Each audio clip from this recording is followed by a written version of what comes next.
So here we have the Ford Fiesta ST line on a 19 plate. I'm going to start off by showing you around the outside of the car, and then we'll hop in and run through some controls on the inside. But from the outside, you can see it's a 5-door car with alloy wheels and tinted windows.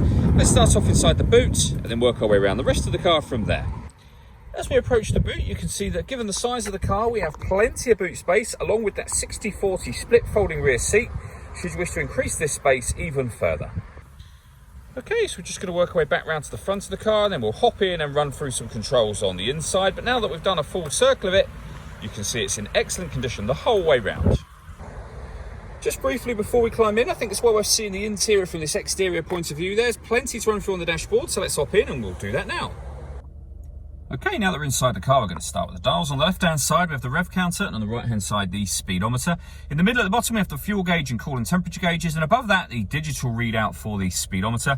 Also in that section, you can see the total miles for the car, which is 17,155. You can change the information that's displayed there for various bits of, as you can see, trip computer information. You've got a settings menu, your phone, audio, satellite navigation, driver assist, and then back round to where we started again. And the buttons that I was using to do that are on the right hand side here. We've also got stereo and phone controls over that side.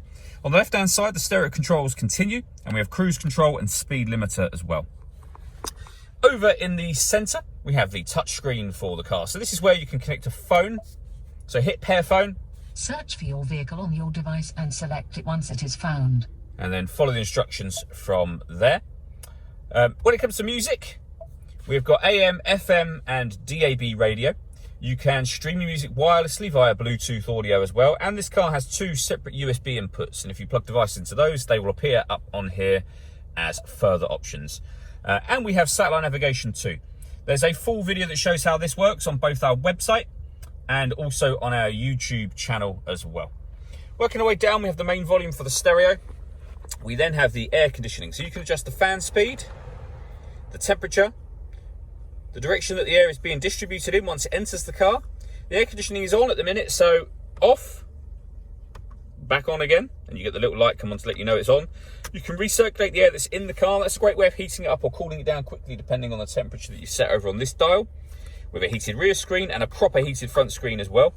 Below that, we have a 12-volt charging socket and one of the 2 USB inputs that I mentioned previously. We have a 6-speed manual gearbox, and then these buttons just here. So you can put the car in eco mode, you can turn off the traction control, and this one turns off the stop and start. This car is designed to cut out when it's stationary in traffic to save you fuel. That system is now turned off. All that leaves me to say is thank you for taking the time to watch this video. If you'd like to come and see the car in person and have a test drive, please feel free to call any of our MJA sites. We'd love to hear from you soon.